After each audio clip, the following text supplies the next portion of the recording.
நான் டாக்டர் இனியா. இந்த வீடியோ பார்த்துட்டு இருக்க நீங்க ஆஸ்துமா பேஷண்டா ரெகுலரா இன்ஹேலர்ஸ் யூஸ் பண்றீங்களா? அது இன்ஹேலரா இருக்கும், லுபிஹேலரா இருக்கலாம், ஸ்ப்ரே ஃபார்ம்ல நம்ம யூஸ் பண்ணுவோம். யூஸ் பண்ணதுக்கு அப்புறம் நமக்கு ஒரு மாதிரி லங்ஸ்லலாம் ரிலீவ் ஆன மாதிரி இருக்கும். ஈஸியா பிரீத் பண்ணுவோம் நம்ம நினைப்போம். ஆனா இங்க நம்ம கவனிக்க மிஸ் பண்ற விஷயம் என்னன்னா, ஸ்ப்ரே பண்ணதுக்கு அப்புறம் வாயில என்ன சேஞ்சஸ் நடக்குது அப்படிங்கறதுதான். ஸோ வாயில வந்து வெள்ளையா ஒரு மாதிரி தயிர் ஆட படிகிற மாதிரி படிய ஆரம்பிக்கும். நம்மளோட நாக்கு பகுதியில, அன்னத்துல, தொண்டையில எல்லா பக்கமும். அது என்னன்னா வேற ஒன்றும் இல்லை, ஃபங்கல் இன்ஃபெக்ஷன் தான், கேண்டிடியாசிஸ் அப்படின்னு சொல்லுவோம்.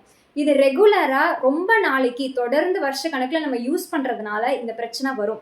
இதே வந்து வாய் கொப்பளிக்காம விடுறதுனால தான் இந்த பிரச்சனை. அதே நீங்க இன்ஹேலர் யூஸ் பண்ணி உடனே கொப்பளிச்சு துப்பிட்டீங்கன்னா இந்த பிரச்சனையில இருந்து நம்ம தவிர்க்கலாம். இல்ல நான் வாய் கொப்பளிக்காம தண்ணி வச்சு முழுங்குறேன் அப்படின்னா ரத்தத்துல கலந்து வேற விதமான பிரச்சனைகளை உண்டாக்கும்.